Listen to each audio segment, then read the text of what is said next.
Qu'est-ce qui est exactement la sénilité précoce? Si vous l'imaginez mal, le film The Father va vous le montrer. Vous habitez avec votre fille en ce moment, c'est bien ça? Oui, dans mon appartement. Vous voyez, la situation est très simple. Je vis dans cet appartement depuis 30 ans maintenant. C'est moi! Et ma fille aimerait beaucoup qu'il soit à elle. Non, de quoi est-ce que tu parles, papa? Alors, elle a emménagé avec cet homme qu'elle a rencontré. Je suis là pour t'aider. Pour m'aider à faire quoi? Tout va très bien, Anne. J'ignore ce qu'elle complote contre moi. Mais elle complote quelque chose, j'en suis certain.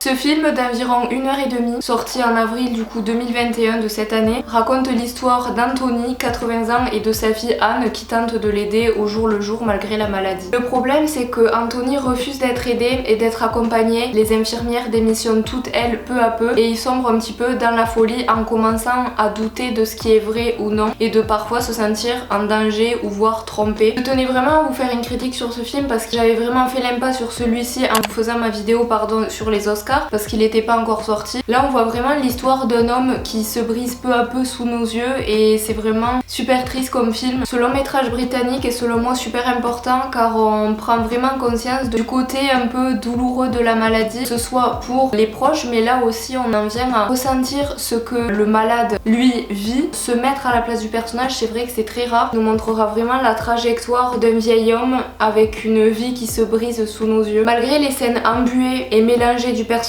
The Father nous montrera vraiment le côté psychologique d'un homme en pleine folie. Franchement, quand j'ai vu qu'il durait qu'1h38 ou 35, je me suis dit ok, ça va être, je pense, intense. Surtout vu les critiques, j'avais pas forcément d'a priori, mais je savais que c'était un bon film, notamment avec l'acteur principal qu'on connaît tous et qui a plus rien à prouver maintenant. C'est vrai que je pensais vraiment que Riz Ahmed allait gagner cette année pour Sound of Metal l'Oscar du meilleur acteur, mais je change totalement de bord et je pense clairement que ça pourrait être Anthony, ça c'est sûr à 100%. Son jeu d'acteur était vraiment excellent, il a été plus qu'humain que jamais. Il y a quelque chose qui est assez perturbant dans ce film, c'est que les scènes elles nous soient balancées à l'écran sans chronologie particulière et on perd vraiment notre espace-temps et on peut vraiment se plonger dans la tête d'Anthony et les scènes nous sont montrées à travers lui, pas à travers ses proches, donc on est vraiment dans sa peau en fait. Cette œuvre elle est pour moi effrayante et pleine de démence parce que ça nous tient vraiment en haleine jusqu'à la fin. On perd la notion du temps, ça je suis désolée je vais me répéter mais c'est ce qui m'a le plus plu dans ce film. Dès le début du film on comprend que Anthony du coup a aménagé chez sa fille Anne et que c'était vraiment pour l'aider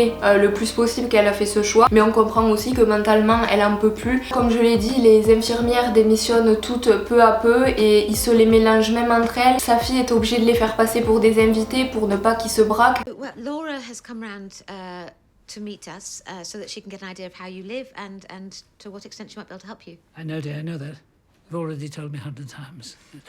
My daughter has a tendency to repeat herself. Il prend très mal le fait qu'on veuille lui apporter de l'aide, il prend très mal le fait qu'il vieillit et qu'il ne peut plus être autonome, il est persuadé de pouvoir vivre sa vie seul. C'est très frustrant parce que ce film il nous proposera jamais de vérité pure parce que les choses s'éclaircissent quand Anthony et entre guillemets son cerveau nous le permet, mais ça sombrisse peu à peu. Donc c'est vrai qu'on est un peu en mode qu'est-ce qui se passe et le spectateur se perd en fait. C'est vrai que ce film raconte plein de belles vraies choses et c'est vrai que des scènes peuvent vraiment marquer. Le spectateur ici il est limité à la vision d'Anthony parce qu'on reste quand même restreint niveau information, on le voit se perdre dans le temps, il veut s'en sortir du fait qu'il est vraiment accro à sa montre, il la cherche tout le temps, il veut toujours la voir parce qu'il a une volonté de ne pas perdre pied mais malgré tout il le fait quand même. Vous pouvez pas ressentir aucune émotion en voyant ce film, même le mec le plus triste au monde obligé il va être touché à un moment ou à un autre. Ce film vraiment il déborde de confusion et de déchéance. Aussi la mise en scène est vraiment déstabilisante